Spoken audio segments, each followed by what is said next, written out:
Hello, everybody. My name is Aaron Knoll, and welcome back once again to another edition of the Movie Battleground. And we are here, as always, for the most exciting matches of the season. We are here for a title match, and this is quite the title match that we have going on tonight. Of course, we have the returning defending champion, Amaru Moses, looking to take on his second victory here tonight. His second defense, third overall victory as champion. Challenging him is a competitor who, quite frankly, couldn't be further from him as a competitor. And that's what makes this match tonight super interesting. Amaru Moses, if you look at his stats, if you look at his history, has a record of going the distance. 9 times out of 10, quite frankly, as we'll get to in a minute, he'll win, but he kind of goes the distance with everything. His opponent tonight, Austin Howell, has developed a reputation for ending things early. He currently holds the record for most knockouts by a competitor in the league. So these are literally two opposing players taking each other on in ideology, how they handle the game, and how their matches sort of shake down. And I think that makes tonight incredibly, incredibly interesting. Because Austin, as a competitor, will more than likely be tested more than ever the later this game goes. And Amaru, on the other hand, is facing the only man who seemingly could end a title match in a knockout. Not that I think it's going to happen, but if I'm going to put my faith in anybody, I'm putting it in this guy.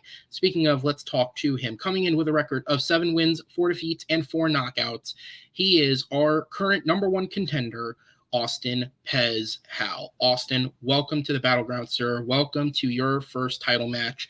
A match you earned in stylish fashion, I might add, with that victory over Henry. And so you're here tonight, of course, 7 wins, 4 defeats. And like I said, you're quite a different contender from the contenders that we've had in the past in a couple different ways. First off, you do hold the record for most knockouts in the league by 4. The only other person who could come close to you is Joe at 3. And considering his next match is a number 1 contenders match, the odds of him tying anytime soon do look less likely than likely. The second thing is, and this is not meant to be a negative, I'm going to spin this positively. You have more losses than any person who's ever competed in a title match. Every other competitor who's ever played in a title match, with the exception of Jay Burns, has either had 0 losses or 1 loss when they played for the title. Jay had 2 when he challenged Amaru earlier this year. But even then, you have 4, which is a couple more than he had. So you are both, on paper, quicker at eliminating opponents, but you've also been more battle-tested and sort of taken those knocks than other contenders have. How do you think that all plays into your approach here tonight? I mean, I'm definitely playing, an underdog here, and I'm very, coming in confident, but not overly confident because, yes, those KOs have helped kind of boost my confidence that I can put it away early if I really lay the smack down early. But, a lot of those losses, if you remember, came really early in my career. I was 2-3 at one point. 3 of those losses were very, very early, and I think that helped me, put that sort of nervousness about losing behind me to where I could be more confident and not worry about a loss here or there. And most of my losses, as you know, have come from people who have kind of circled the title pool, throughout the battleground here, guys like Chad Webb or Jay Burns, or John Marr, who's kind of a title contender right now, people like that. And I think I've learned from that. It's helped me, when I get those wins, feel good about those. And I think it's really battle tested me to be ready for a title match and to be ready for what I'm going to face tonight against Amaru, who's obviously the champ for a reason. Absolutely. And so the other element of this title match is built into the format of the title match. Like I said, unless a competitor does pull a knockout, you will be going to the blind round, something that you have a little less experience in than someone like Amaru, who's obviously got an incredible success rate at it. And in addition to that, if it goes the distance, we'll be moving on to the speed round, something I believe you have minimal, if any, experience in outside of maybe an exhibition match here or there. So my question to you is that something that concerns you at all, or do you feel ready to sort of take on the variances that come with this? No, I mean, I'm ready for that. I've done 3 different blind rounds in my career, and granted, I think I'm like 1 and 2 in the blind rounds, but I think most people could look at the blind rounds I've done and say that they could have gone either way. I like my performance in the blind round, so it may just come down to judging. As far as that goes, especially me and Chad, that one could have gone literally either way if you ask anybody on any given day how they could have gone. So I've had success, have some not so success in blind rounds. Speed rounds I'm okay with because it's just the same thing I've been doing, which is just laying out the facts as quickly as possible and just throwing it out there. So it's not that much different. But I'm ready for whatever throws here. I'm still going to go for the knockout. Obviously, like you said, I think it's highly unlikely against somebody like Amaru, but it doesn't mean I'm not going to try. Absolutely. Well, best of luck to you, sir. We're going to go ahead and sit you in the back and bring in your opponent, coming in with an intimidating record of 9 wins, 1 defeat. He is the current defending Movie Battleground champion, Amaru Moses. Amaru, welcome back, sir. So kind of the way that I dissected him, I'm going to dissect you as well real quick because, again, we have totally opposing forces in this matchup tonight. Your record, the first thing that is noticeable is you have never won a match by knockout. Obviously, being the champion is going to make that a little harder to earn at the time being, but you have never knocked a competitor out. Everyone who's played you has at least in some way pushed you to a 4th question. The second thing is counting your title matches, that the title matches are the speed round. Of your 9 matches, you have gone to sudden death 8 times, and you've won 7 of those 8 times. Counting individual blind rounds, you've played the blind round 10 times, and you've won 8 of 10 times. The only 2 losses you took in the blind round, funny enough, Jay Burns.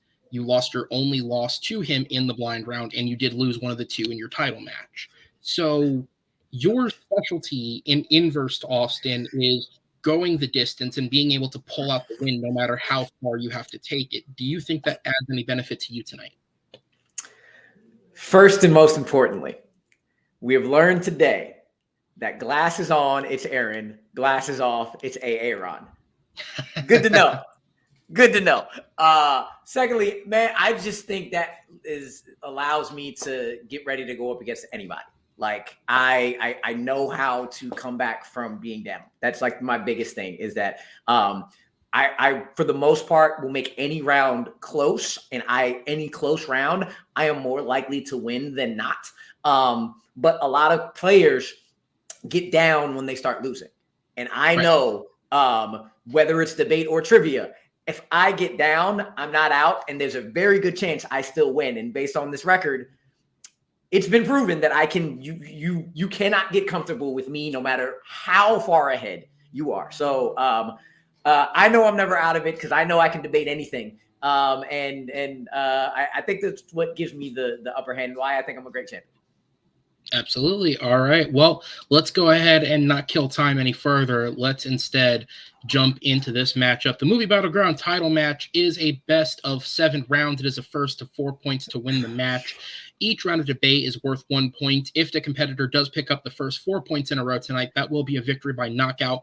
And if after the first 6 rounds we don't have a winner, we will go to the speed round sudden death to decide our victor, but we'll worry about that should we have to get there. In terms of the first 4 rounds, that's exactly the same as what you've done before. You guys are going to get 60 seconds to open, 2 minutes to expand, 4 minutes to debate back and forth, and 60 seconds to close out on 4 questions that you guys have had your opportunities to prep on. Behind the scenes, we have 3 judges in the waiting in Jake Reese, Noah McCausland, and somebody who has been here many a time before in Henry Sanchez. They will join us on screen, at which point, based on your arguments, they will deliberate who wins the round. With all that said, are you guys ready to go? Yeah, let's go. All right, so let's go ahead and jump into it. So my favorite part of the title matches, if I'm being quite frank, is I don't have to think ahead of time about how to justify why I've written a question in an attempt to cover your guys' strengths. Because as everybody knows, in a title match, the first 4 rounds are all strength questions. You guys each got to pick 2 strengths. So let's just go ahead and jump into it. And for this one, we're going to be throwing it back to a director that hasn't made a movie in quite some time because he got in legal trouble. That'll do it. But he has made some great classic action films, so let's tear it down a little bit. The question is, what is John McTiernan's most overrated film? Of course, a lot of great, especially 80s and 90s action films within there. You guys picked 2 excellent ones. So why are they overrated? That is the task at hand. With that said, though, behind the scenes, Amaru, because you are the defending champion, you have the choice of which questions to go first on. You're going to be going first on all the even questions throughout tonight's match. Austin, you'll be going first on all the odd questions, which means you are going to be up first. As I go ahead and bring in your guys' timer, of course, I do want to wish you guys the best of luck with the match. These are big matches. You guys have earned your right to be here. Don't stress that part. May the best man win. With that said, Austin, your first minute's up when you begin speaking. Good luck, Austin. Good luck to you, sir. I chose a movie that I think is only as highly regarded as it has become in later years because it played on TNT nonstop back in the 90s. It got a lot of play on cable, and it's your dad's favorite movie. So for this one, I reached into John McTiernan's filmography and picked out the 1990 film The Hunt for Red October, which when you watch it today, it just doesn't work as well as it may have done in the early 90s. It's not the best movie out of any of the subgenres that it covers, and I'll cover that in just a minute on what eclipses it. It's a movie that is very high, like I said, very highly regarded. 7.5 IMDb, 88% Rotten Tomatoes. A lot of those reviews from back then, but you don't really see people talking about this movie anymore, and there's a good reason. It doesn't feel like a John McTiernan movie. There's no big action set pieces. There's no it doesn't have that big time McTiernan feel that he did with Predator and Die Hard right before it. It feels like just a movie, some kind of political drama rather than an action film, and it completely feels out of place in McTiernan's filmography, and it's just a little overrated today. And time. All right, Amaru, back over to you. 1 minute on the clock when ready.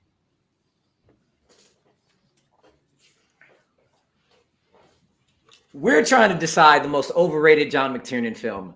John McTiernan doesn't miss. So this is really difficult to figure that out. So when you're talking about what is his most overrated film, you got to really have a reach to see what that movie is claimed to be.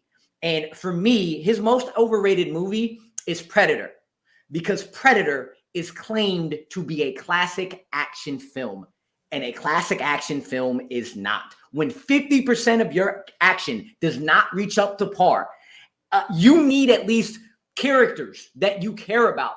And when 3/5 of the characters that you spend the most time with are nothing more than one-dimensional, yeah, it cannot be considered a classic action film. Worse than that, when you compare it to movies around the same time that try to do the same thing and reach those levels, yeah, Predator is the most overrated McTiernan film because it's not a classic action film. And time. All right, we're going to jump back over to you, Austin. 2 minutes on the clock when ready. McTiernan doesn't miss. I guess Amaru missed Rollerball and Basic in later career. But anyways, getting back to Hunt for Red October, you have an interesting film where it's a Jack Ryan adaptation of a Tom Clancy novel. So you figured it would be, quickly paced, finely written, and it does neither of those. It's a lot of talking. There's very little for action fans. I wanted to show you one thing. It's supposed to be a Jack Ryan adaptation, but take a look at the theatrical poster and who's really featured on it, and more importantly, who's not. You have Sean Connery featured all over the poster, and yet none of Alec Baldwin, the titular title character of Jack Ryan. It's because he's a side piece in his own movie. Connery is clearly the star here. He's the one that Tiernan is completely infatuated with. You have him just doing his Scottish shtick in here after he dumps the Russian. And I know they try to do this thing where it transitions from Russian to English because Hollywood thinks you're stupid and can't handle Russian with subtitles and just thinks you do your English. So it's completely ridiculous when he's going around this Russian sub speaking in his Scottish accent, and everybody else is speaking in their British accents because it's mostly filled out with British actors. But like I was saying earlier, it's not even the best spy movie of the 90s. It's True Lies, which came a few years after that. It's not the best sub movie of the 90s. That would be Crimson Tide, which came right after that. Not the best Connery performance, which is The Rock, which came right after that. It's not even the best Jack Ryan movie, which is Clear and Present Danger with Harrison Ford, who would go on to star in two of those, who's a clear action star, and it's right there on the front of the cover and embodies the role perfectly. Look, Predator is an absolute masterclass in filmmaking from a guy where it's basically his first major motion picture. It feels like it's consistently rated as one of the highest, not only 80s action movies, but Arnold Schwarzenegger movies, Slash Film, Collider, GameSpot, Screen Rant, numerous other organizations rank it not only amongst McTiernan's finest movies, right behind Die Hard, usually just at number 2, which understandably so Die Hard's a masterpiece. But it also rates consistently as one of the highest Schwarzenegger, like I said, or 80s action films. It's on every single one of those lists for a good reason. Has great characters that all have distinct personalities, as you know immediately. Has a great score by Alan Silvestri, and has fantastic stand with the special effects to hold it today. And time. All right, Amaru, back over to you.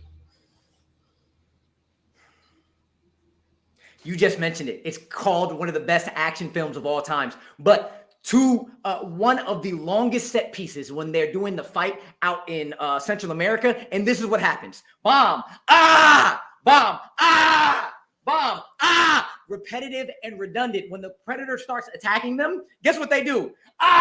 It's all the same thing over and over and over, and it gets really tired. So for half of the movie, you're like, all right, cool, this is action, but there's nothing new to it. So where are the characters? And you know what the characters do? 3/5 of your characters are misogynistic, dated, one-note characters that have nothing more than that. And you can't say it's a part of the times because Aliens who was out a year earlier, has macho men and women with depth who raise their action, and Predator does not. You talk about Hunt for Red October. You said it's actually not rated highly enough. It should be mentioned up there with Die Hard as John McTiernan's best. You talked about all those subgenres that we're not arguing about. We're arguing about John McTiernan's best. Hunt for Red October, everything hits. The characters are three-dimensional. They're unique, and you invest in them because the acting is top-notch.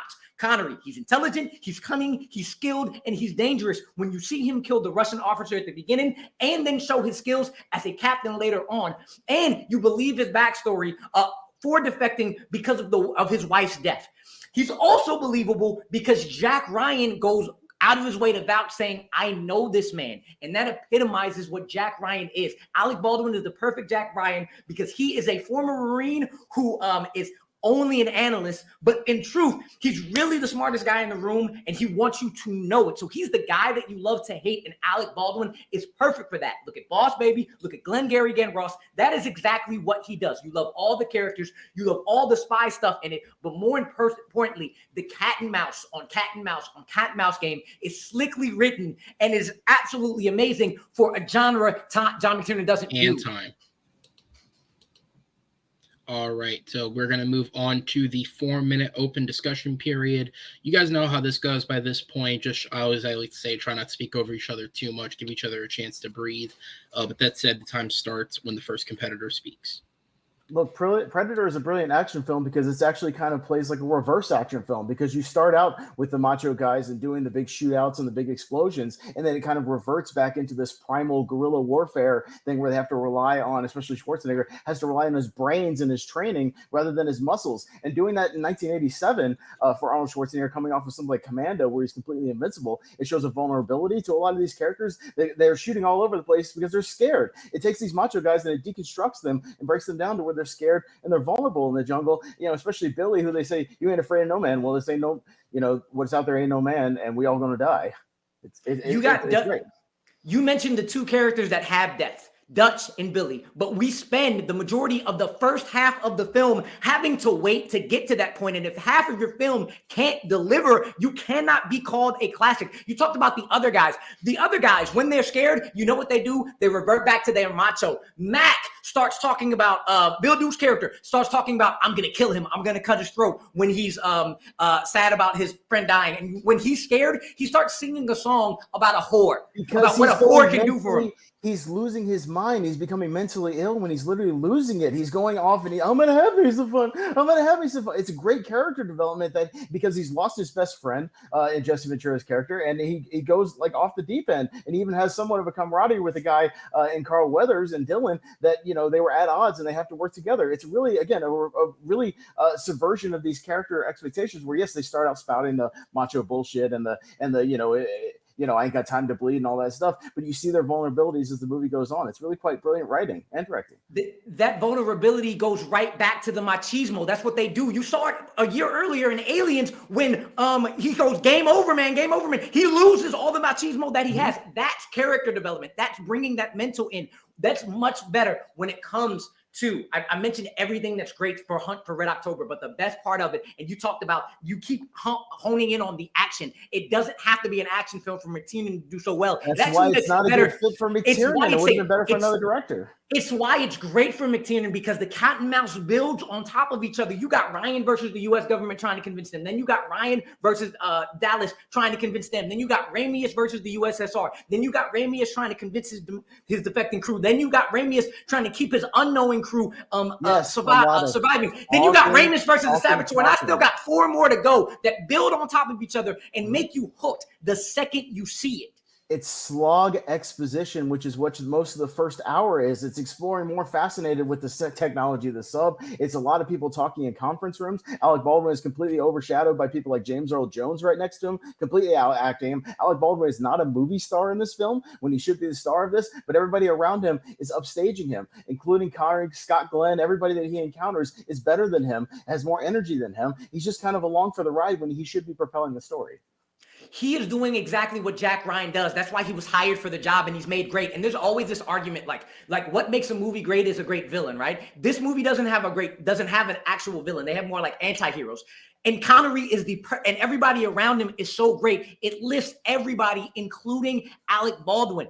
Again, you want to talk about it's a slog. What it does, it makes you care about characters like Sam Neill and caring when he dies because all he wanted to go was Montana. You show the skill and charm of Courtney B. Vance doing the sonar and being into him. You see how deadly Stellan Skarsgård is when he attacks his own ship. And again, I'm going to go back to the other ones. You talk about the Red October versus Dallas, then Red October and versus Skarsgård ship. All those cat and mouse things build and build and build. This would be great if it wasn't McTiernan, because he's coming off of movies like Predator and Die Hard. You're expecting some action spectacle, and he's completely wrong director to do a political espionage thriller set in a submarine.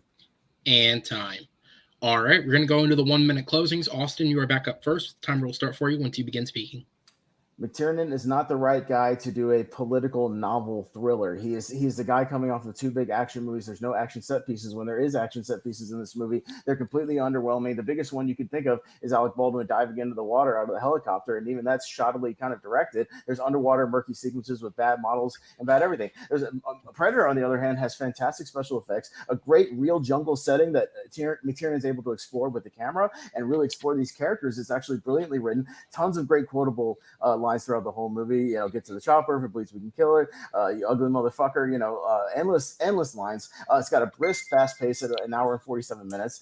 Again, still rated as highly as it is. When I go on YouTube talking about the relevancy of this film in modern times, you look up Hunt for Red October movie reactions. I counted maybe 9 or 10. Look up Predator movie reactions on YouTube. You can fact check this, Aaron. There's dozens. I lost count of the dozens of movie reactions, because this movie's still relevant. People are still talking about it today, and it hasn't been upended by any of the sequels in the franchise.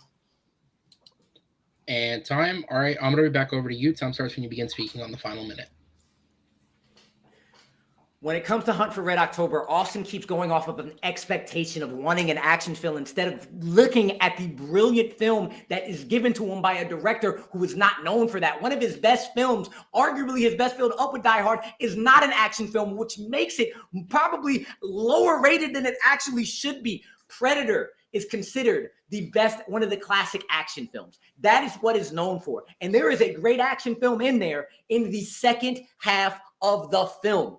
You have to wait a whole hour before you even get into that. And if half of your movie and half of your characters, half of your action is boring and repetitive, and half of your characters can't help lift that repetitive action like previous movies a year before has done, it should not be considered a classic action film, because it does not deliver on what it is considered today. Hunt for Red October delivers on being an excellent movie. There are no expectations around it except the one that Austin has brought himself. McTiernan killed it, and that movie is amazing.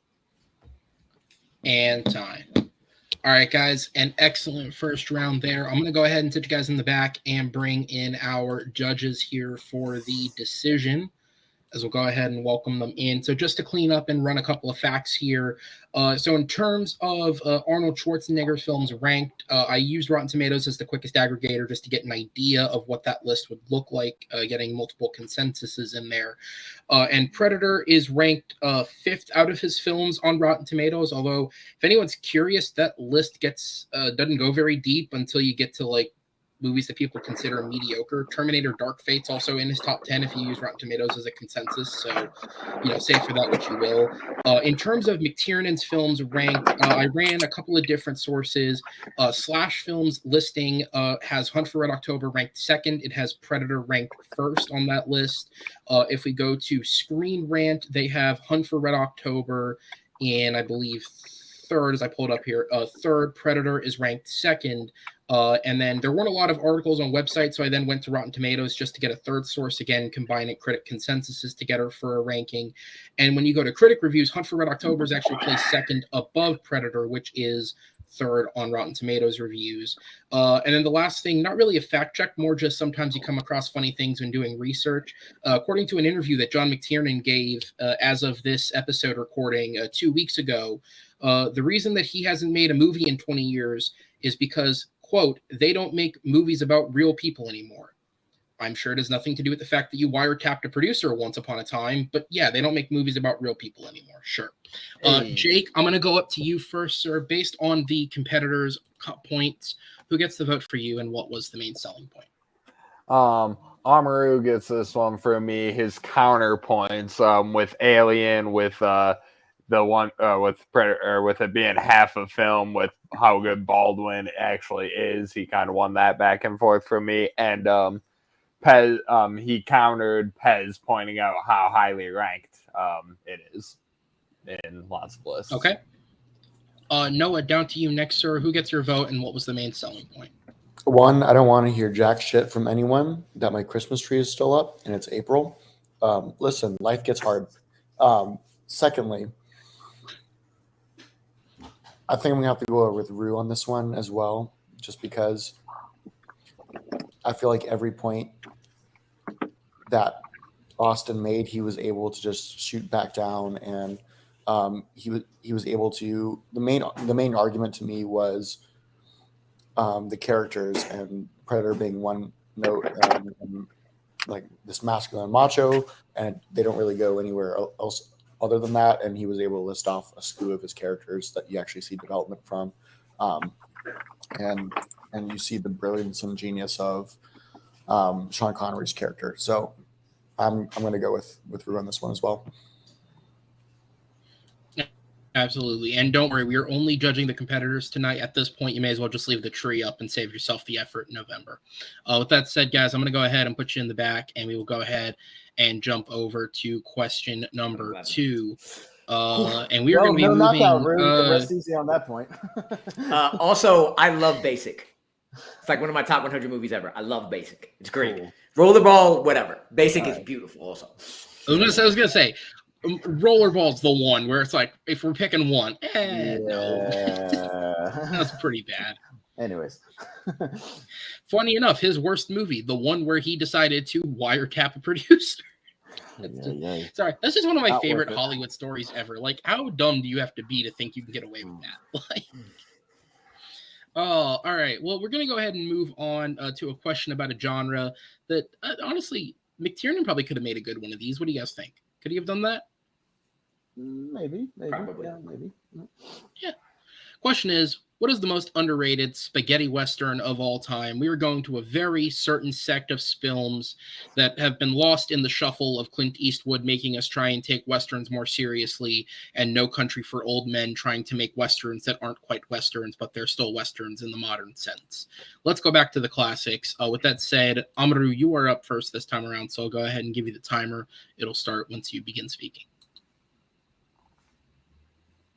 These overrated, underrated questions are always hard to describe, because what does that mean? Especially underrated. Underrated is really hard sometimes, because are you talking about people who have seen it and underappreciate it? Or are you talking about people who have not seen it at all? And I like to consider the best ones that are really underrated are the ones who have seen it and and don't appreciate it as well, leading to no word of mouth, making it unknown and making it unseen. And we're talking about a genre here in westerns. We're actually talking about a pocket of westerns that are underrated in general. But then we're talking about a pocket of Westerns that is even more underrated in general. So I picked a movie that is subversive in this subversive genre. It stood out in its brutality, and it's highlighted the exploitation of others. And it stood out in this underappreciated, underrated genre, an actual underrated gem in an underrated genre. And mine is Django Kill, If You Live, Shoot. All right. I appreciate you taking your opening minute to psychoanalyze why on earth I would have picked this question. Good job. You get an A+ for that. And yeah, the answer, just because he threw it in at the end there, Django Kill, it's written like this, ... if you live, shoot. Otherwise known in some markets just as if you live, shoot. With that said, though, Austin, we're going to go over to you, sir, for your opening minute. Time starts when you begin speaking.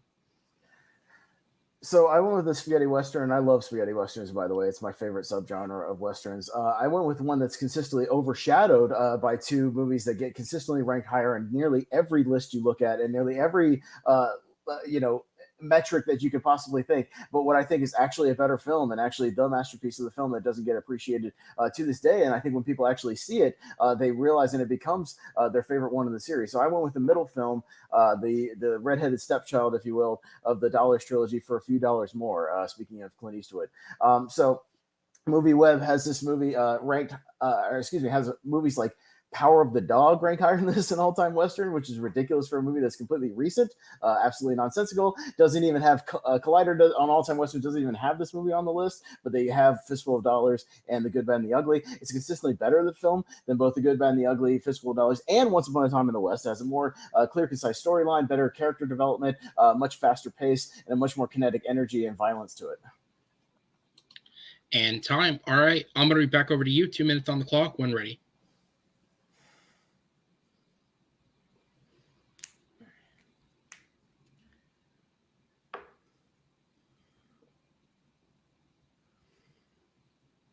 As I mentioned in my opening, If You Live, Shoot, and that's what I'm going to call it from here on out. If You Live, Shoot is a underrated gem in an underrated genre. It is a subversive film, a film that stands out in a subversive genre. It stood out for its brutality. It did the whole molten gold death before Game of Thrones did it many of years ago. And as I mentioned, it highlights the exploitations of the other with homosexual gangs and Native Americans getting scalped and abused mistresses. And in now, it's a movie that I only knew because I had to look this up, that unless you actually know of these, you don't know what this movie is, because people never talk about it, because people, when it came out, it was underappreciated. When it came out, it was removed from theaters within a week because it was censored for how brutal it was. Its runtime was cut by over 20 minutes.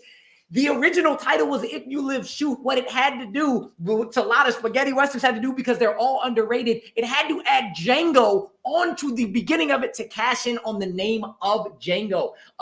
It is absolutely underrated because it is rated lower and known by less people because nobody ever talked about it. My question to you, Pez, is how, Sway? How? You are arguing opinion. You are not arguing underrated. What you're doing is taking a movie that is often amongst spaghetti westerns listed in the top 10, if not the top 5, or third behind the two movies you mentioned in Once Upon a Time in the West and The Good and the Bad and the Ugly. That's like arguing Casablanca is the most underrated movie of all time because it's not better than Godfather Part 2 and Citizen Kane.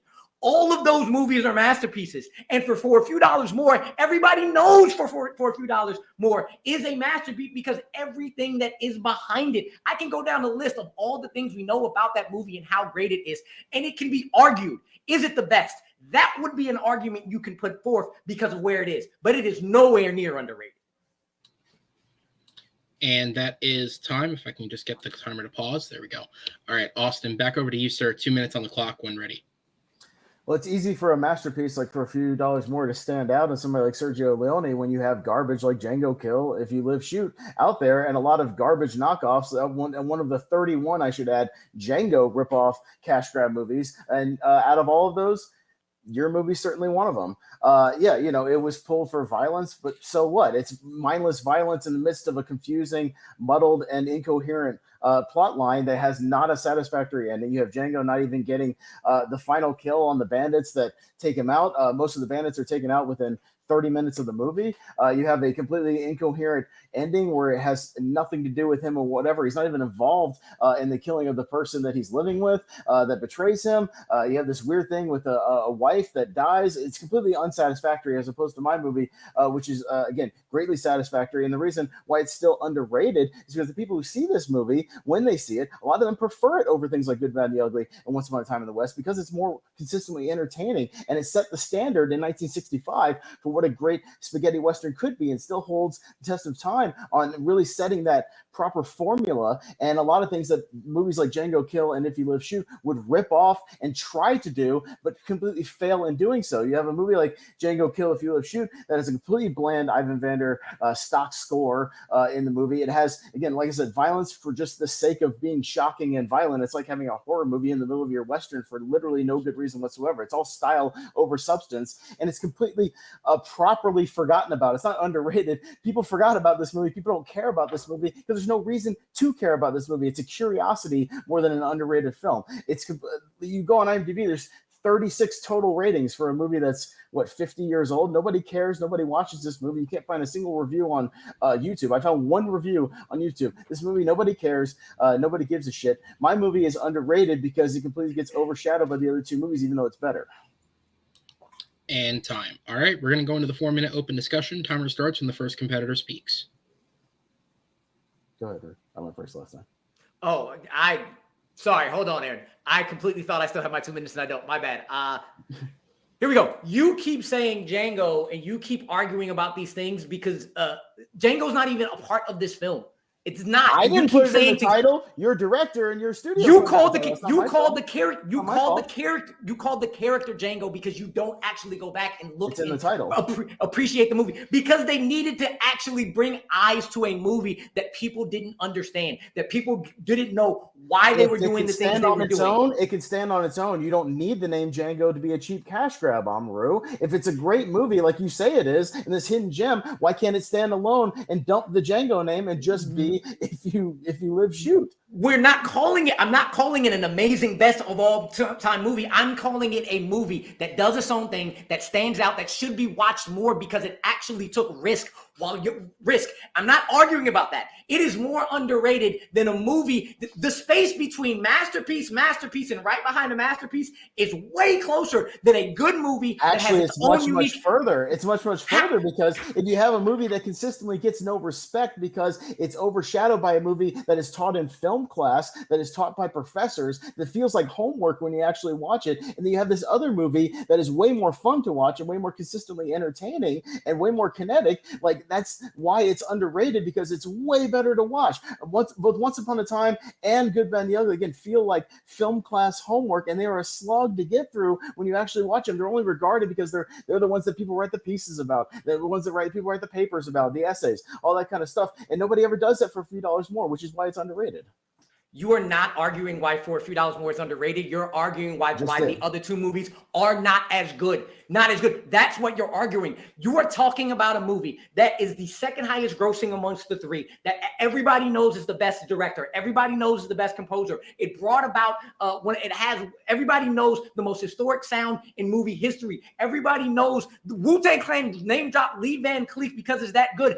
All of this I'm using. Lee Van Cleef was in both of those movies, by the way. He is not in the first. He is in the second. In the Good, Bad, and the Ugly, and for a few dollars more. That's what I meant. Yes, he's in the Good, Bad, and Ugly because he got introduced in that. Because everybody knows who goes to that movie knows how good for a few dollars more is. My argument why your pick is so wrong is because it is not rated low. It is rated amongst those, and it is your opinion that the two above it are worse. It is not anybody's opinion that it is so far below that it is being overshadowed. I'm not arguing that it's a movie that's rated so poorly that it needs to be rated higher. You just said it was given no respect. No, what do you no respect means low? It's not given respect when compared to these other movies when it should be higher than those because it is a better film than those. It's a more watchable film. It's a more entertaining film. That's why it should be. Your movie is properly forgotten. It's not underrated. It's just there, and nobody seems to care, Amaru. Yours is it's just another one of the 31 Django movies that nobody gives a shit about. And it's a complete, utter, soulless, mindless, just nonsensical violence cash grab. That's what yours is. It's not underrated if nobody cares. It's exactly what it is. Nobody cares, and you're the only one arguing that it's underrated. You're the only one who brought it up. I hadn't even heard of this movie until you brought it up in the comments. You own the movie. You said I don't own the movie. I confused it. I confused it with a completely different movie. I confused it with Django Prepare a Coffin, which I thought it was when I read the title, and that's a completely another Django little ripoff movie. That would have been a better movie for you to pick because it's a better film. I completely confused it with that, and then I hadn't realized that this movie's free on YouTube, but nobody gives a shit. That's the point. That you say that nobody gives a shit when in fact you look at lists, it's one of the ones that you haven't seen, but it stands out for what it does. What this movie does, it takes risks. It actually brings about a lot of points that spaghetti westerns try to prove in general. My time is up. I'll continue it later. All right. Well, you get to continue it now. You are up first on the 1 minute closing, sir. So the timer starts back up when you begin speaking. Here's the deal. The space between a movie that stands out amongst a lot of completely movies that are trying to be exactly the same, listed in a bunch of all of the movies that you should see because of the risk it takes, because of the subversiveness that it has, because it actually is willing to stand out amongst these 30 different movies that try to do that cash grab and do something different, is way, way farther than picking a movie that is known universally by movie fans and anybody who actually knows about movies, known to be that damn good and only argued to be maybe worse than two other masterpieces. What Austin is doing is arguing what is the best movie out of 3 different masterpieces and giving his opinion. What I am arguing is a movie that actually stands out, that is actually unique, that should actually be watched, that actually does something different amongst all those same carbon copies, is not seen because everybody thinks it's the same carbon copy when it's not. My underrated is way bigger than his. All right. And then Austin, you have the final minute on the clock when ready. It's a much bigger achievement to stand out amongst masterpieces, which is what For a Few Dollars More does, and which is why it's underrated, is that it can stand out and hold its own to the other movies, which is why it should be rated higher than those. Yeah, it's my opinion. That's what we're arguing, is my opinion that it's underrated. So I fail to see how that's an argument. But again, your movie, it's not underrated because nobody cares. Like, you can't rate a movie that is completely forgotten to time, that has 60 years to build an audience, 60 years for people to care, and still nobody still has cared. Even with 60, this movie doesn't even have a Blu-ray release. I mean, this movie has no reason for anybody to watch it. It's completely cash grab, carbon copy nonsense. It's like it's strung together by an AI program that took 50 spaghetti westerns and strewn them together and just made it as brutal as possible and thought that this is the most violent thing, so we should put that in there. And it's shocking just for the sake of shocking. It doesn't mean it's great. It just means it's an incoherent mess. My movie, again, because it's underrated, is because it should stand above those other masterpieces, because it is better. That's why it's underrated. Yeah, it's my opinion. And time. All right. I'm going to go ahead and sit you guys in the back and bring the judges forth for the deliberation here. So normally when like rankings and lists are brought up, I try and go through and individually like point out lists and where things were ranked. But quite frankly, most websites that do Westerns lists, they're so long that my phone can't load fast enough to try and scroll through to actually pull out where each one is ranked. But for what it's worth, I did read through a couple, and it seems as though the consensus on those lists is that The Good, the Bad, and the Ugly is certainly ahead of the other two. However, I did see some interpersonal change. I did see some changing between the first two. For A Fistful of Dollars and For a Few Dollars More were kind of interchanged depending on the list that you were looking at, but The Good, the Bad, and the Ugly is ahead. Using Rotten Tomatoes, which was the quickest thing I could pull up where I could easily give you a consensus, they are all very highly rated. The Good, the Bad, and the Ugly has a 97% approval rating, as Fistful of Dollars has a 96% approval rating, and For a Few Dollars More has a 92% approval rating, all from critics. So again, very, very close, but technically, yes, it is ranked third of the bunch. The other thing is the Django titling in Django Kill, If You Live, Shoot is not diminutive of the quality of the film at all. As was said in the battle, this was a common thing that was done back in the day by studios who were attempting to appeal their film specifically to international audiences. Django was a character from a spaghetti western that picked up steam amongst audiences, and so a lot of films would just stick Django in the title in order to try and make more money. It's the equivalent of nowadays horror films will often rewrite their scripts to try and include other characters from franchises. That's how you end up with like the Pinhead sequels, for example, which half of those are not Pinhead scripts. They're scripts that had Pinhead thrown into them to try and make some cheap money. So with that said, Noah, we'll go to you first. Who gets your vote, and what was the main point that helped it?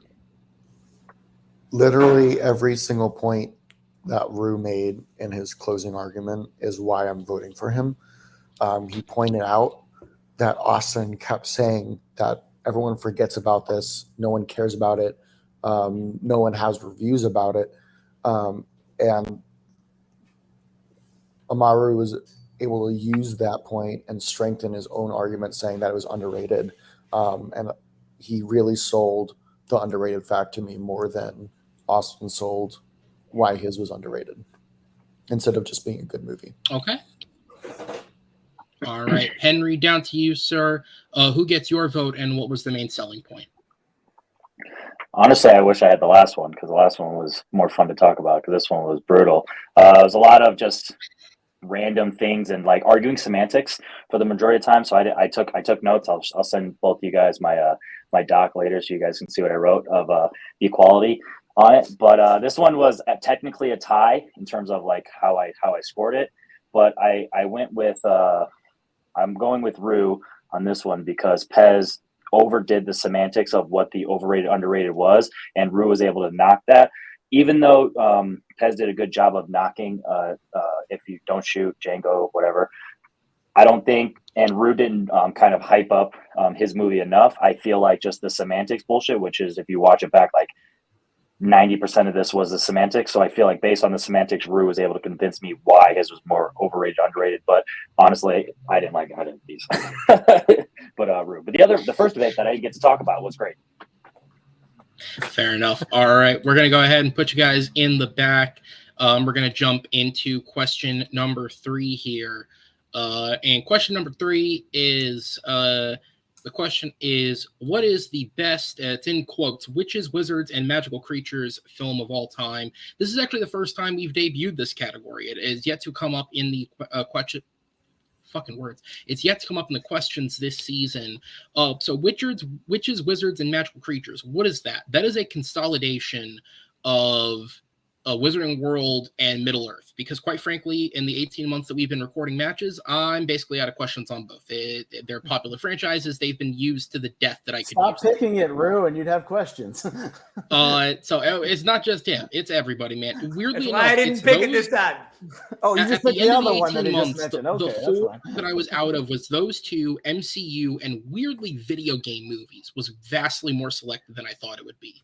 But yeah, so it's a consolidation of them, but I figure in order to try and expand the discussion still, because even then with those two franchises, that's still like less than 20 films. We're going to run out soon.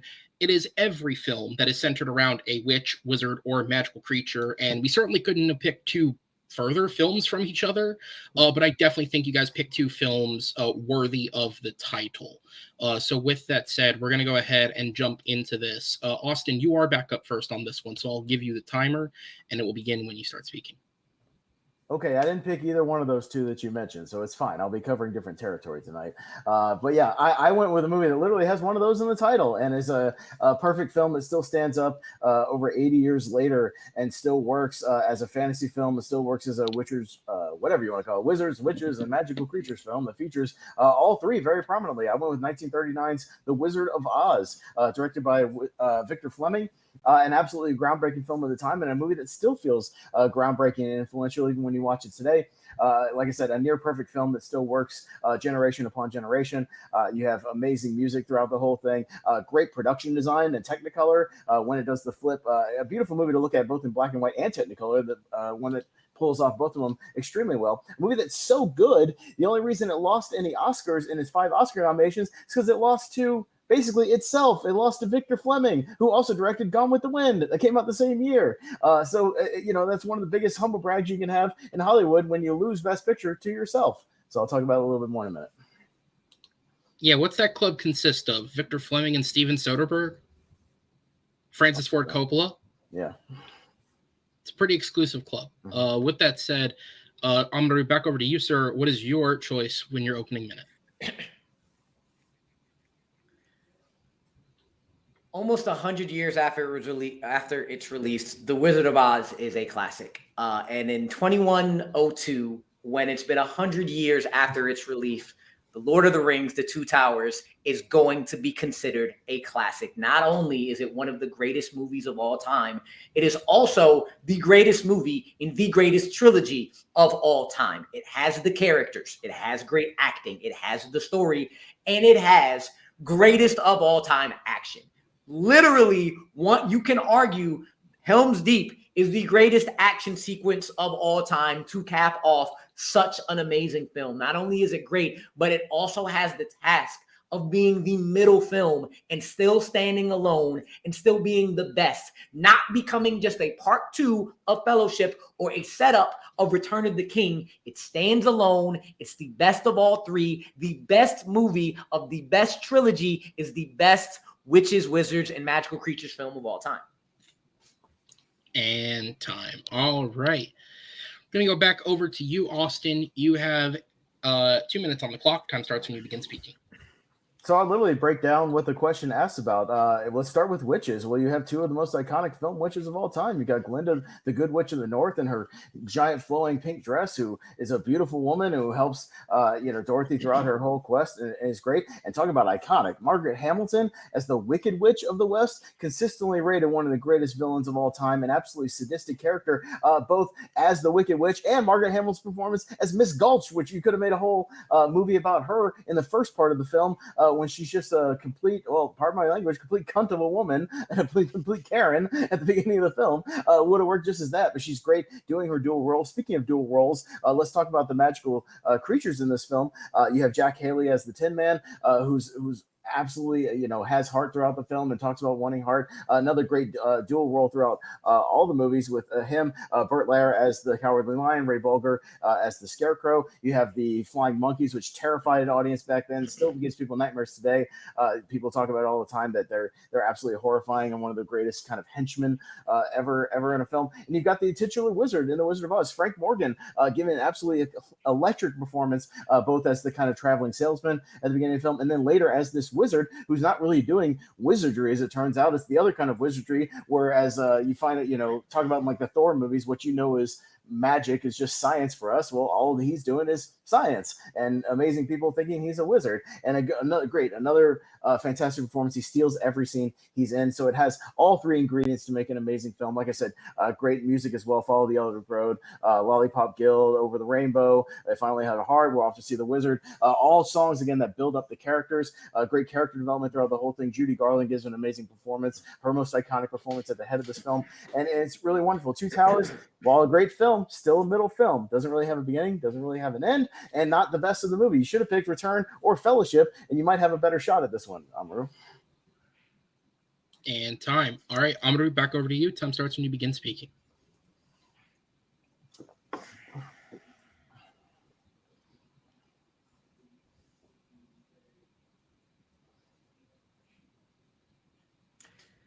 Two Towers is not only the best of the trilogy, but it's better than The Wizard of Oz because it does everything that The Wizard of Oz does, either equally as good, or it does it better, or it does something that The Wizard of Oz doesn't. You talked about the characters. They go on a journey to find something to like not make them one-dimensional. Where we got three groups of your heroes having a hero's journey and giving them arc because we're not stuck trying to introduce them. We got Gimli, the stubborn dwarf, who builds a heart. He's the heart of the threesome of friends going after trying to find Merry and Pippin, and he grows to be a friend with the elf. The whole scene of I don't want to die today, but I wanted to. How about dying next to a friend is great. Saying don't tell the elf shows how much of a friendship they actually have. Legolas, who's supposed to be the perfect elf, you learn that he isn't when he starts arguing 300 against 10,000. They're all going to die, showing that he is losing heart, and then shows the Caps, Aragorn's quest to become king and shows that he is king when he says,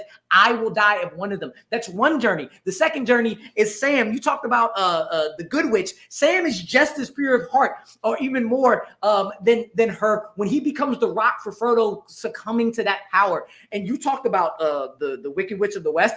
Gollum is just as iconic because not only does he go through a hero's journey for Smeagol when he actually goes with Sam and Frodo, but actually then gets a villain's journey with Gollum when Gollum goes away and is thwarted by Smeagol and comes back when he tricks him again because he thinks he's been transformed. Merry and Pippin have a beautiful journey when they're not side characters anymore, but they become essential to the battle of Middle Earth when they convince the Ents. Look, you have all the great action characters that you talked about in The Wizard of Oz. It has Academy Award-winning visual effects because it excels on all three levels of the visual effects. And your music in Wizard of Oz is needed to give more depth to purposely one-dimensional characters. My characters are great and give weight to GOAT action sequences. And time. All right, we're going to go into the 4-minute open discussion. Timer starts when the first competitor speaks. I mean, I'm glad you're making an argument that it's like the greatest action film, but that's not what we're arguing. And yeah, sure, Wizard of Oz does not have great action sequences because it's not an action movie. It's a fantasy film about a journey of a woman trying to, who gets thrust into this world and has to find her way out. And it's great. And yeah, she picks up characters along the way. And yes, those songs help with great character development that find out that each one has a purpose and has a life and has a want and has a need. And it's absolutely beautiful. It's something that can play to all ages. Your movie is way too violent for kids. Families can't really go to this and appreciate this, and only really the hardcore nerds are really going to appreciate Lord of the Rings: The Two Towers for what it is. And that the movie also takes away a lot of the charm and the fantasy elements that we're talking about here from the books, and really just kind of makes it all kind of flat and dark and grim. I went to see that movie 3 times in the theaters when I was 13 years old with my entire family. I'm talking about it's an action film. I mentioned action in the last 2 seconds of my 2-minute opening. I gave you opening 60 seconds. I gave you all, amongst all the minute and 40 seconds, I talked about all of the character arcs that my characters have, that your characters have, but mine do more and mine do better. I am telling you that Two Towers is better because it has everything that The Wizard of Oz does except the music. But the music is necessary in yours because all of your characters are purposely one-dimensional and they need that music to build it up. Has more built-in character development because you have a whole previous 3-hour movie to build on the characters. Amaru, that's not even an argument. My movie gets it done in an hour and 40 minutes. Like your movie, again, takes away the character development. It's just people walking to get to the goal. It doesn't have conclusions for the characters. Return of the King is the one that has all the emotional arcs of the film and actually the emotional conclusions. Fellowship has all the setup and the character development that you have. Yeah, your movie has an inherent advantage over mine because it's a part of a 10-hour saga. My movie gets it done in an hour and 40 minutes and gets it done officially in a way that everybody can understand, including young children. I mentioned all those arcs that all of my characters have in my 2-minute salvo, and it is that movie that actually gives them the arc. We introduce everybody. It doesn't have an arc because the movie doesn't have an ending. You pick the middle portion. We have the arc of Aragorn not wanting to be the king and becoming the king when he backs up and helps Theoden go out to ride everybody. We talk about the arc where Gimli and Legolas are going from stubborn, reluctant partners to actual genuine friends. We go from Merry and Pippin, who are just sidekicks, to convincing the Ents to go to battle after the longest meeting in the world. All end up saying we're not going to battle. Yeah, we get Sam who wants to be there, end up saving Frodo at the end of Two Towers. What are you talking about? Mine also has those character arcs. The Cowardly Lion finds his courage. The Scarecrow finds his brains and uses his brains to help them overcome the Wicked Witch. Judy Garland's Dorothy character, finds her sense of adventure. She steps up, becomes a hero. She yearns for something more than what she has at home, and it has a very clear character arc as well. Look, I'm not saying your movie's bad. I'm never arguing that your movie's bad. Two Towers is a really good movie, but we're arguing here what's the best witches, wizards, and magical creatures film. And mine is one that encompasses all of that and still has that whimsy and that charm that everybody can enjoy. Your movie is, again, it's still a middle film. It's still a middle film that you can't just watch as a standalone film because your movie just starts and it just ends. And yes, it has the Helm's Deep battle, but it has a Helm's Deep battle that keeps cutting away to those other characters. Your movie's completely unfocused in a way where you have those 3 sets of characters and you're completely cutting back and forth one. You don't focus on a single group. Mine focuses on a single character that picks up other characters that have a motivation along the way, and it's simple for everybody to understand. The going through 3 different groups of characters gives more arc and more focus to the 3 groups of characters than your one. What I'm saying is yours does have character development, even though it's a MacGuffin. Mine has that character development and has more. The only difference is your music needs to prop up your characters. My characters prop up the action and fantasy. And time. All right, we're going to go into the final minute of the round. Austin, you are back up first. Time starts when you begin speaking. The songs and music in my film enhances the characters because it's a great way to give exposition without just sitting there talking dialogue and spitting out their motivations. It's a lot cleaner. Again, Victor Fleming, what he does with this movie is absolutely brilliant. It's an influence that's being felt even today in movies like Pearl, where she's dressed like, Dorothy, and there's scarecrows and everything. It just has everything you could ever want in a movie like this. You have sympathy for all their plights. This movie has never been duplicated or recreated in the numerous dozens of adaptations, both animated and live action. Every single one of them has been compared to the original. Not a single one has tried again.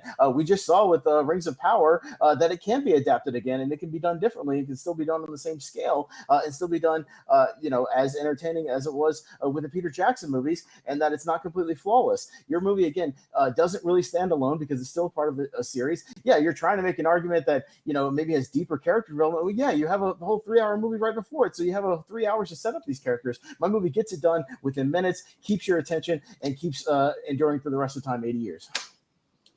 And time. All right, Amaru, back over to you. You have the final minute of the round when ready.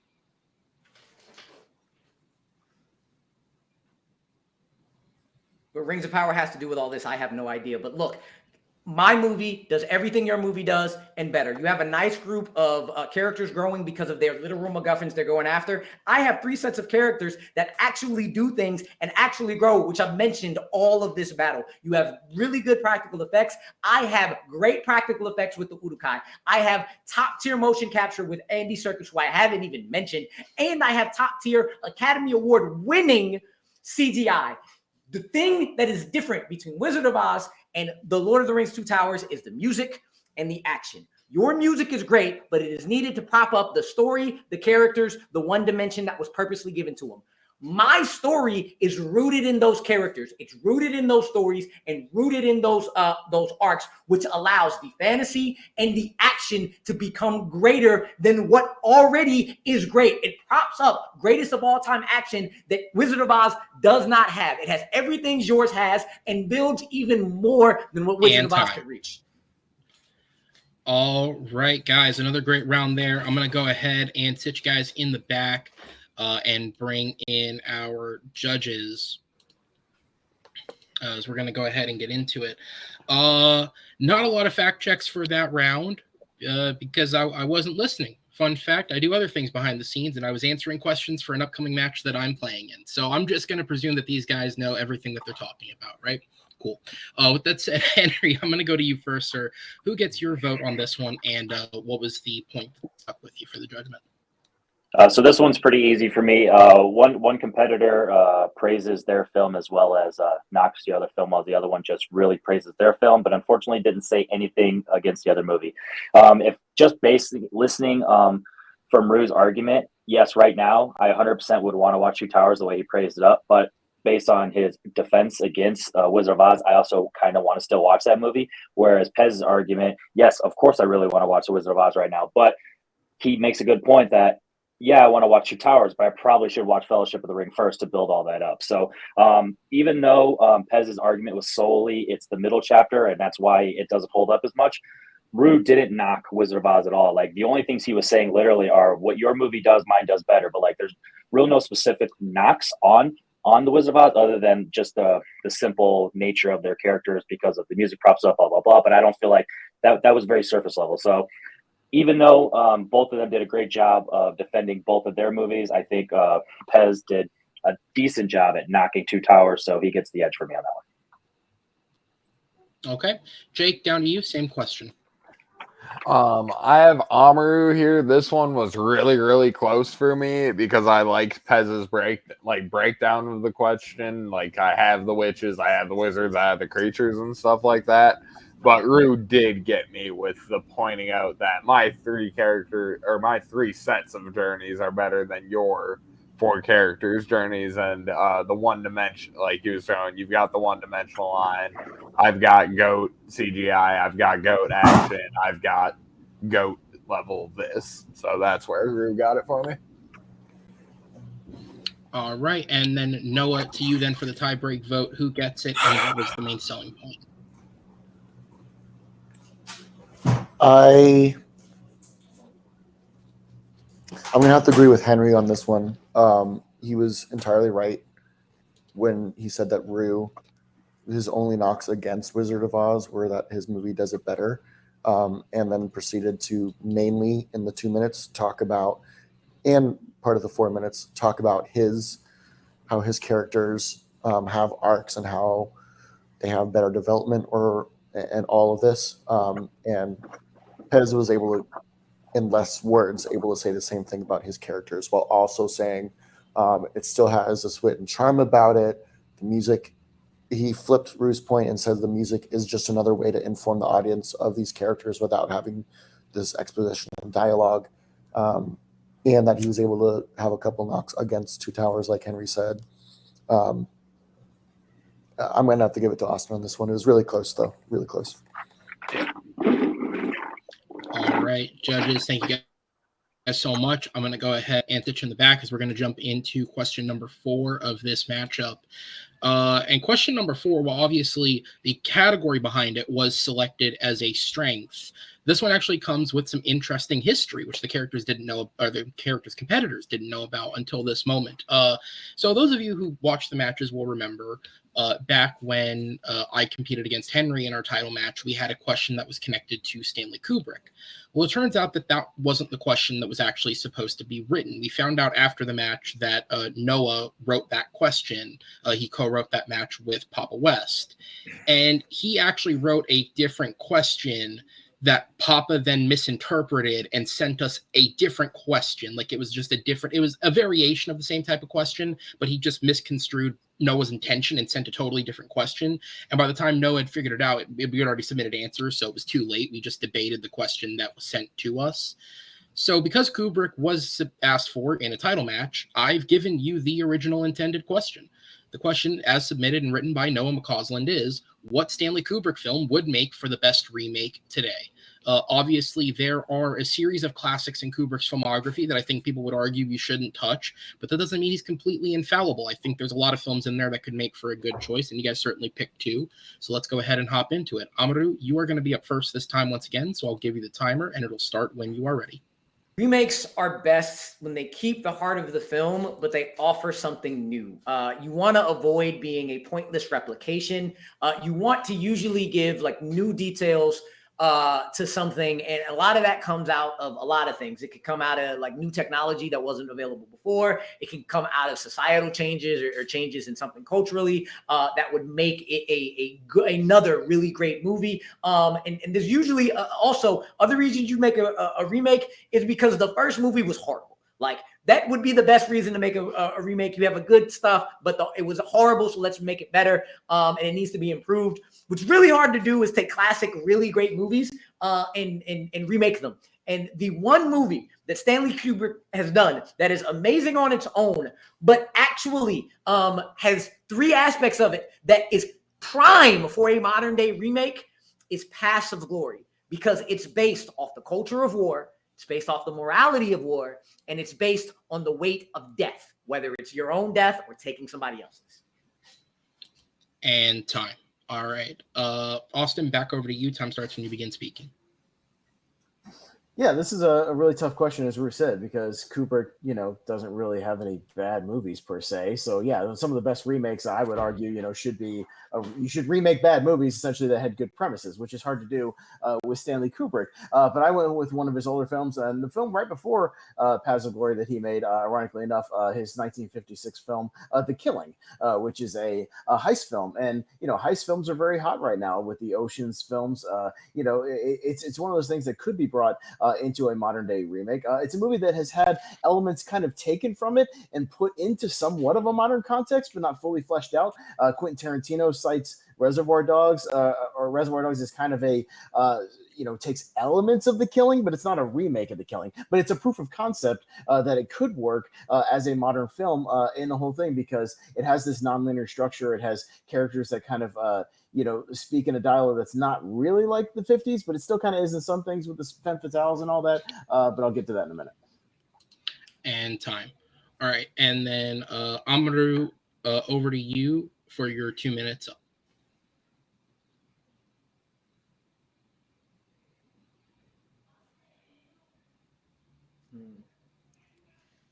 What makes Passive Glory so prime for a modern day remake is because the basis of it's around the culture of war, and the culture of war has changed. The battlefield of war has changed. The technology has changed. The methods of war of how it's come about has changed. So that's one thing where you can keep the heart and change the actual details of the film. But that also brings up the new way you think about morality and the new ways you think of what are the more different other moral quandaries in war that you can attack and look into and how it's conducted. But bigger than all of that, the one thing that won't change, the heart of the film that won't change, is the weight and morality of death.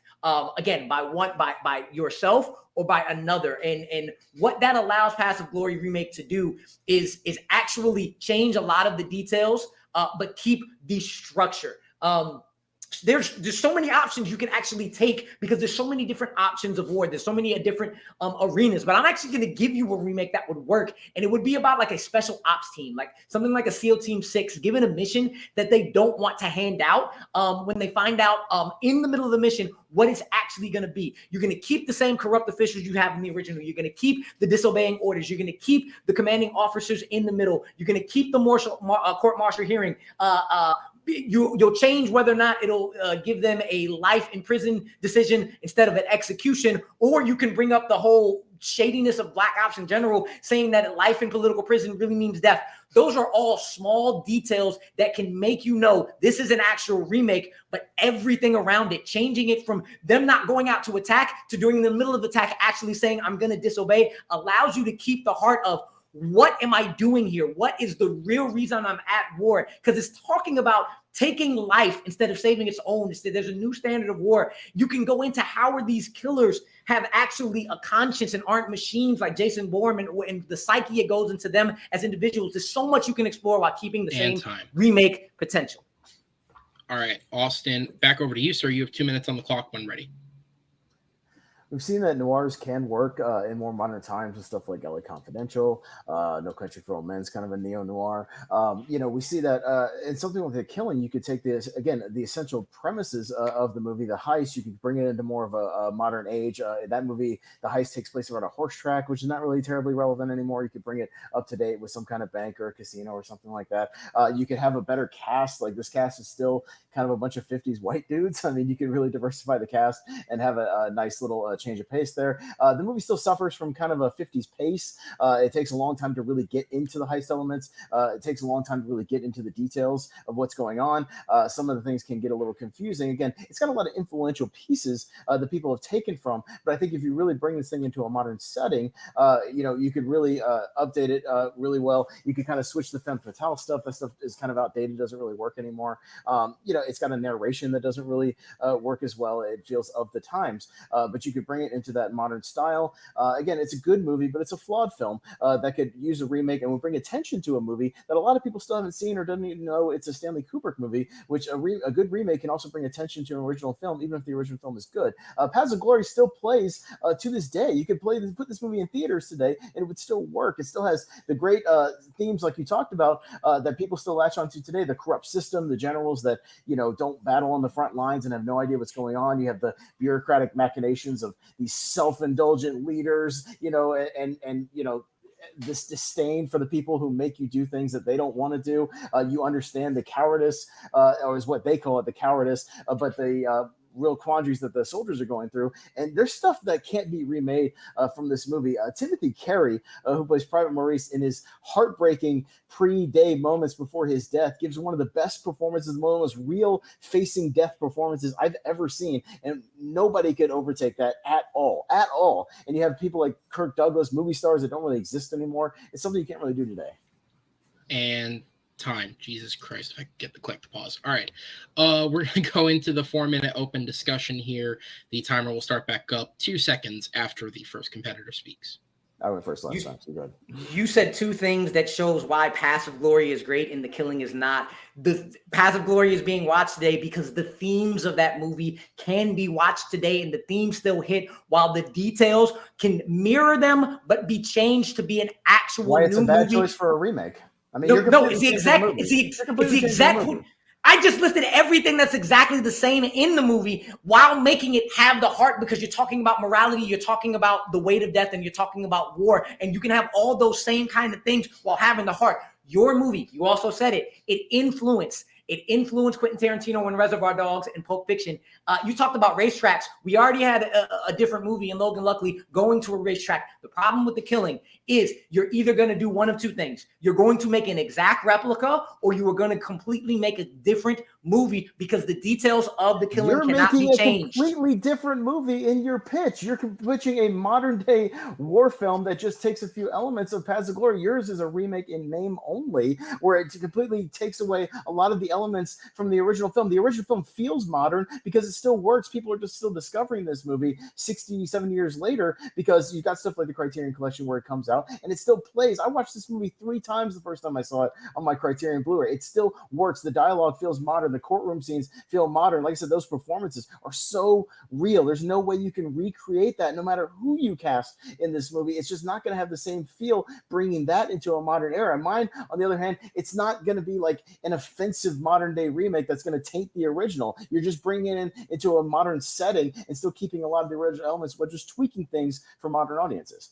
If you just tweak it, you're going to make the same movie. The Killing is The Killing because of its narration. It's because of its skewed narrative. It's because of the characters that it has. If you change any of those details, you're just making a different film. You're making Logan Lucky. You're making Reservoir Dogs. You're making Pulp Fiction, which is a different movie, which has influences. You're telling me I'm making a completely different movie? Yes, I would like to make The Killing with just, again, modern elements. Like, I want to bring The Killing into the 21st century. You're not going to be able to change things without being a different movie, where my outline of Passive Glory can work in modern day, because all you need is a corrupt official telling somebody to tell their team to do something they don't want to do. That team starts doing it and then realizes, I don't want to do it. They come back, they get court-martialed, and then they get prosecuted. You can do that with a special ops team going in and in the middle of the battle saying, wait a second, I'm not killing these people. I am not breaking that moral boundary. And then you want to talk about its individual performances. You can make new themes of morality and make it a new thing with the heart of the original by going into the psyche of those guys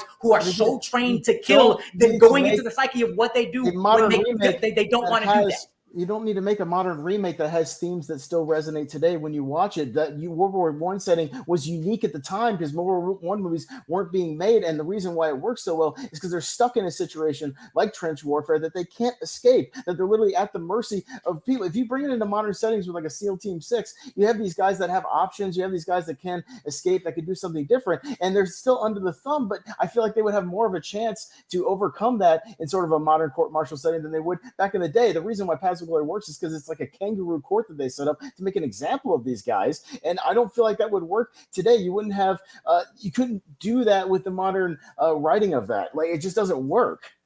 If you are in a Black Ops, there's so many movies you're in Black Ops you don't get out. They're stuck under that thumb, and they can have a more of a different court martial. They don't have to have the kangaroo court. That's the point. You remake it to have the structure, but not be the same. There's nothing in The Killing that is changed that doesn't make it still The Killing. You have to change something in your movie to make it a remake, and you can't change it without making it a movie. Modern thing. That's why it's a remake. And time. All right, we're going to go into the final minute of the round for each competitor. Amaru, you are back up first. Timer starts once you begin speaking.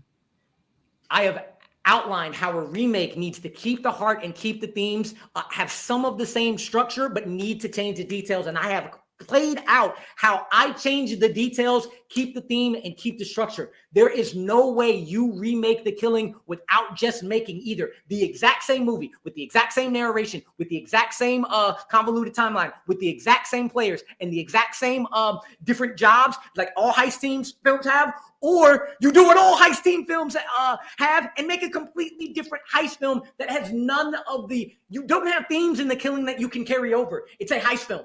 That's what it is. Just a heist film with no themes that can be carried over and changed enough to make it feel like its own different movie. Paths of Glory have the themes that are culturally relevant in a new system today that can change the details, but the structure is there. The heart of Paths of Glory will be felt, but the new details in the new plot will say, hey, I got a new movie that feels like the original. The Killing will be The Killing or something else. And time. There it is. All right. And Austin, back over to you, sir. You have the final minute of the round when ready. The reason why Paths of Glory is not the good choice is because, like I said, it still has all the stuff that feels like a modern film when you watch it, and all the themes that he talked about that still work in that World War setting. And we can see that World War I movies can still play today with 1917, with Wonder Woman, with All Quiet on the Western Front, the Peter Jackson documentary, all that stuff, that it could still work today. You don't need to remake this film. You don't need to remake what is essentially a perfect film. The reason I want to remake The Killing is because it's not a perfect film. There are things that could work. You tweak a few things here and there. You still have relatively the same plot. That's a remake. I don't want a shot-for-shot remake. That's psycho. Nobody wants that.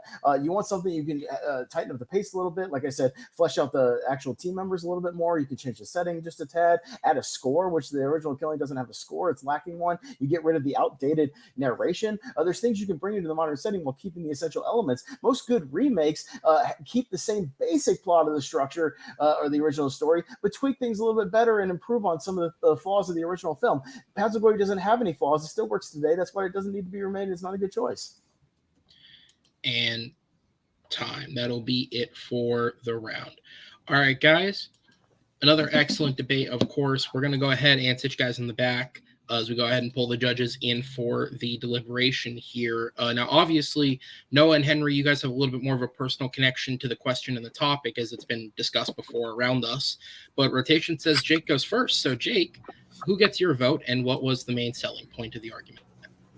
I got Pez here because, like he said, apparently Paths of Glory still plays well, whereas The Killing is the more flawed movie, ergo needs a remake more. Austin.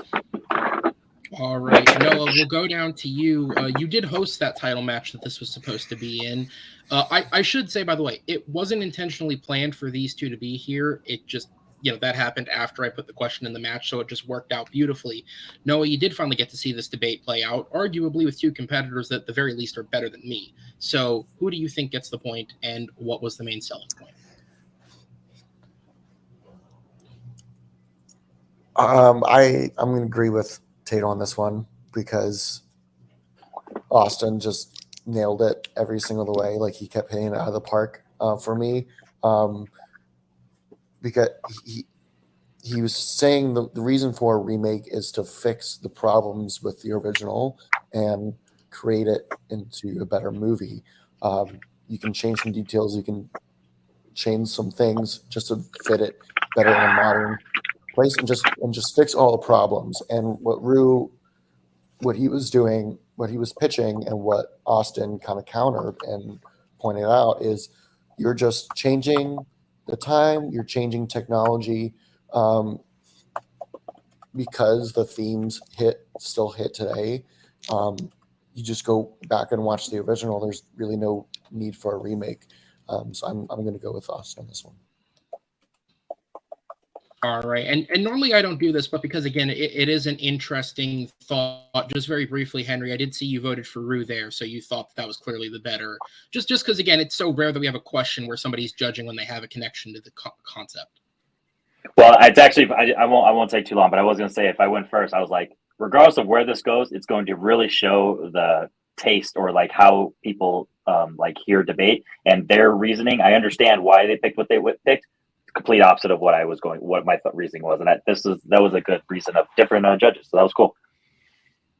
Yeah, absolutely. So we'll go ahead and put you guys in the back. Thank you guys, of course, as we are tied 2-2. Either way, no matter the result, we were going on to the blind rounds. But we are now here to go into the blind rounds. The question as to how that works, these are questions that the competitors have no rhyme or concept as to where they're coming from. These are completely disconnected from what we've argued before.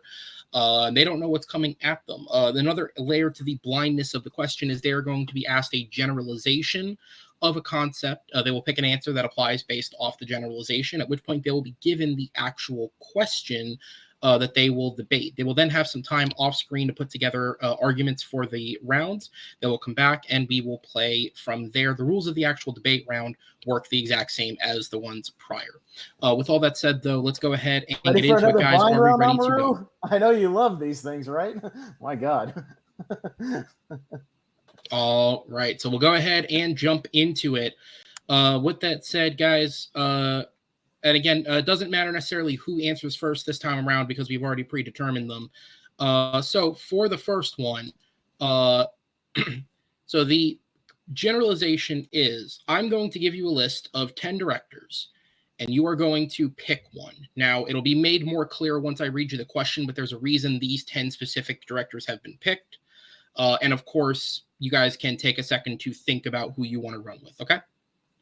Yeah, I'm going to try to write them 10 down directors. if you do them slowly. Yeah. So I'm going to put them on screen. Okay. You guys can answer once I finished, okay? So your 10 directors are Brad Bird, Rennie Harlan, Patrick Hughes, Spike Lee, Kazi Lemons, George Lucas, John McTiernan, M. Night Shyamalan, Quentin Tarantino, and Joss Whedon. I'll go Spike Lee. Go M. Spike Night Lee? Shyamalan. I'll go M. Night Shyamalan. All right, so Amaru went with Spike Lee, and Ez went with M. Night Shyamalan. Couldn't be further from each other. Right. And then the second prompt to answer both questions is much simpler. Name me a Chris Evans film.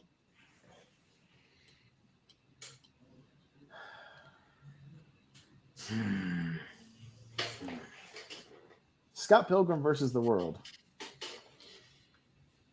Okay.